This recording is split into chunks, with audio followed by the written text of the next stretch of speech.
할렐루야, 성도 여러분 안녕하세요. 오늘은 디모데전서 4장 16절 말씀으로 은퇴라는 제목으로 은혜 말씀을 나눠보도록 하겠습니다.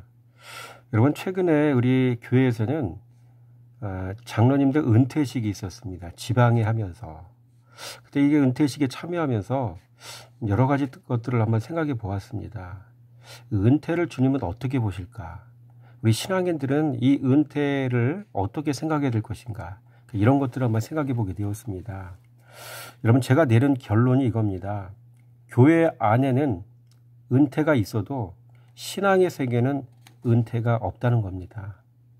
여러분, 그 근거로 디모데전서 4장 16절 말씀이 떠오르더라고요. 내가 내 자신과 가르침을 살펴 이 일을 계속하라. 이것을 행함으로 내 자신과 내게 듣는 자를 구원하리라. 디모데전서 4장 16절 말씀이잖아요. 여러분, 이 이야기는 사도 바울이 자기 스스로가 제자를 양육했죠. 그게 바로 디모데인데 열심히 가르치고 실전을 경험하게 하고 자신과 똑같은 그리스도 예수를 아는 자로 그렇게 지도자를 세웠잖아요. 그 디모데를 사도 바울은 에베소 교회의 담임 목사로 파송했잖아요.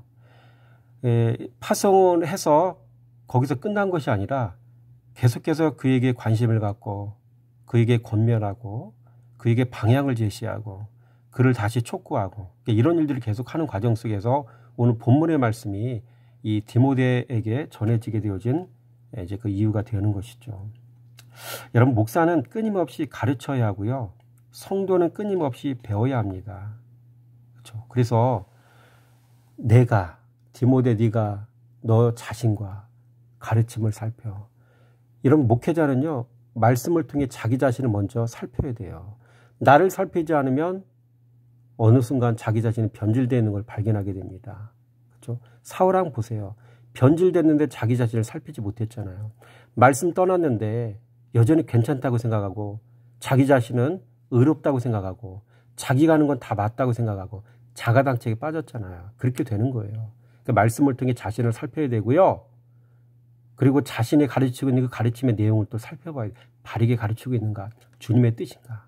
이 두 가지를 살피는 것이 지도자의 가장 중요한 이제 그 사역 중에 한 가지겠죠. 이렇게 살펴서 이 일을 가르친 일을 계속하라 했잖아요. 그러니까 이것을 행함으로 가르친 일을 계속함으로 내 자신과 목사 자신과 내게 듣는 또 성도를 얘기하는 거잖아. 성도를 구원한다는 얘기죠. 그렇죠? 그러면 예수를 배워야 하고요. 예수 마음을 배워야 되는 거죠. 목사는 끊임없이 가르쳐야 되고 성도는 끊임없이 배워야 됩니다. 그래야 목사 자신도 구원받고 성도도 구원받는다는 이야기죠. 이게 은퇴식하고 난 다음에 끝난 게 아니에요. 계속해서 말씀 안에 머물러 있어야 되고요. 더 깊이 머물러 있어야 되고요. 이렇게 하지 않으면 구원은 받았어도 구원의 완성이 이제 어려울 수 있다. 그런 얘기가 되는 거죠. 자, 그렇다면 예수가 누구이며 예수 마음은 또 뭐겠습니까? 우리 성도가 예수를 배워야 되고 목회자는 예수를 가르치는 거잖아요. 그럼 예수가 누구고 예수가 뭡니까? 예수 마음이. 그렇죠? 여러분, 계시록 19장 13절 말씀 볼까요?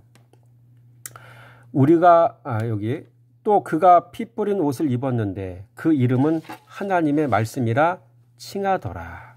그렇죠? 잘 보이시나요? 계시록 말씀. 그 다음에 아들을 낳으니 이름을 예수라 하라. 이는 그가 자기 백성을 그들의 죄에서 구원할 자이심이라 하니라. 요거 보세요. 피 뿌린 옷을 입은 분이 예수잖아요. 그분의 이름이 하나님의 말씀. 제가 말씀을 강조하는 이유가 있죠. 말씀을 강조하는 건 예수를 강조하는 거고, 그렇죠? 예수님의 이름이 뭐라고요? 하나님 말씀이래요. 그러니까 성도는 신앙생활하는 건 말씀에 목매고 사는 거예요. 말씀 들여다보고 묵상하고 그 말씀에 순종하고 말씀 빠지면 시체더라. 그러니까 지난밤 사울은 사무엘에게 지붕에서 다말을 통해 예수 좀 배웠잖아요. 말씀 좀 배웠잖아요. 하나님 좀 배웠잖아요. 근데 잠깐 배운 거 2년 써먹다가 그 다음에 미끄러져 버렸잖아요. 영영 돌아올 수 없었잖아요. 자기를 살피지 않고, 그렇죠? 말씀의 종을 떠났고. 인생은 그런 거예요. 성도는 여러분 목회자를 통해서 하나님 말씀을 계속 배워야 돼요. 그러지 않으면 어느 순간 자기 자신이 변질되어 있고 변절자가 되어 있고 배교자가 되어 있고 하나님 모르는 자가 되어 있고 세상과 타협한 자가 되어 있고 그래서 구원은요 이뤄가는 겁니다. 아멘이신가요? 하나님 말씀 이게 예수님의 이름이에요. 예수님의 이름이라고 칭하더라. 그렇죠? 하나님 말씀에 칭하. 아들을 낳으니 예수님의 사역이 무엇인가? 예수님이 왜 오셨는가? 예수님의 이름의 뜻이 뭐예요? 이는 그가 자기 백성을 그들에 의해서 구원할 자십니다. 아, 백성 구원하는 게 예수님의 사역의 목적이고 오신 목적이구나. 이런 거를 우리가 잘 알고 가르치고 배워야 되는 거예요. 그렇죠? 그래서 예수 이름은 하나님 말씀. 예수라는 이름의 뜻은 자기 백성을 그들에 의해서 구원할 자이시다. 아시겠죠? 이런 것들을 우리가 아셔야 되고요. 그렇다면 성도가 배워야 할 예수 마음은 또 뭘까요?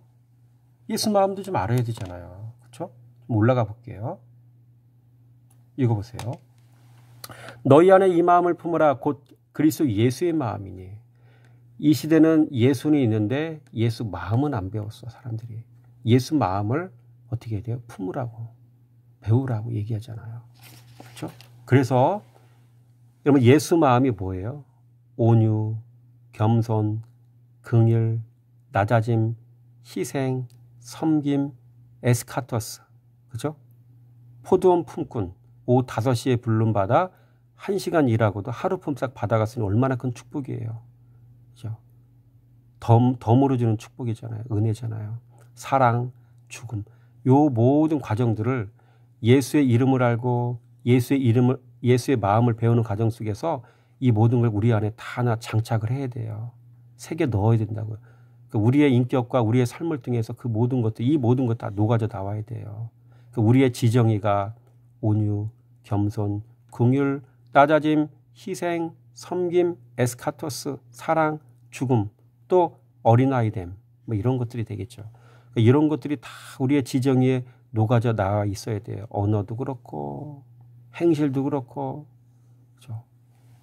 여러분 이렇게 성숙하고 성장하는 그런 성도가 될 때 우리는 그 사람을 예수 마음을 가진 자다. 신앙의 목표가 여기 있고 목회자는 이거 가르쳐야 되고요. 성도는 이거 배워야 돼요. 그래야 우리의 구원이 완성되고 마지막 때에 빛나고 깨끗한 세마포도 입을 준비가 그 가운데 되어지는 것이죠. 그렇죠? 여러분 세 번째로 여러분 사도 바울은 현직에서 물러난 이후에도 끊임없이 뭐 했다고요? 성도를 가르쳤어요. 그렇죠? 이거 보세요. 바울이 온 이태를 자기 셋집에 머물면서 은퇴 이후에 새빵살이 했다는 얘기죠. 그렇죠? 아파트 한 채를 얻었다는 얘기가 아니라 자동차 외제차 하나 받았다는 얘기가 아니라 그렇죠? 돈 많이 물려받았다는 얘기가 아니라 사도 바울의 은퇴 이후의 모습이 이렇다고요. 그리고 자기에게 오는 사람을 다 영접하고 여러분 오는 사람이 있어야 영접하잖아요. 오늘날 은퇴하고 난 이후에 목회자가 은퇴하고 난 이후에 성도가 찾아오는 비율이 얼마나 될까요? 끝이잖아요. 왜? 예수를 안 가르치고 예수 마음을 안 가르쳤기 때문에 배울 게 없는 거예요. 하나님의 나라를 전파하며 하나님의 나라는 곧 천국이잖아요. 이 하나님의 나라이고 이 천국은 곧 바로 예수 그리스도거든요. 이거를 전파하며 주 예수 그리스도에 관한 모든 것, 예수 이름과 예수의 마음 이런 것들을 담대하게 거침없이 가르치더라. 이렇게 되는 거죠. 성도는 끊임없이 배워야 되고요. 목회자는 끊임없이 이걸 가르쳐야 되고요. 장로는 은퇴한 이후에도 이것을 배워야 되고 목회자에게. 장로님 자신이 이런 것들을 알고 있다고 한다면 예수 마음을 알고 있으면 이걸 또 가르쳐야 되고요. 그 성도와의 관계 속에서 끊임없이 유기적인 관계 속에서 이런 것들을 가르치고 목회자의 관계 속에 이걸 배우고 그렇죠?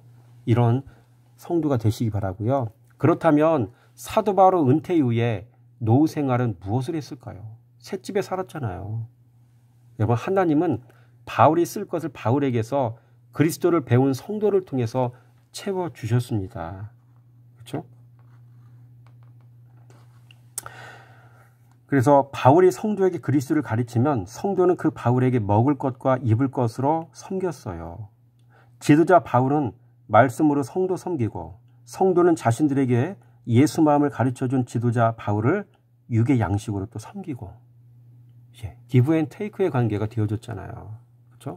오늘날 지도자들은 성도에게 바른 걸 가르쳐야 돼. 예수 마음을 가르쳐야 되고요. 성도는 그걸 배워야 되고요.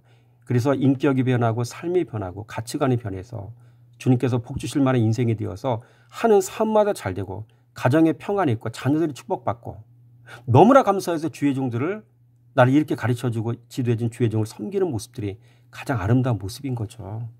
자, 마지막으로 여러분 신앙의 세계에서는 가장 안전한 노후 준비가 있어요. 뭘까요? 여러분의 노후 준비 잘 되셨나요?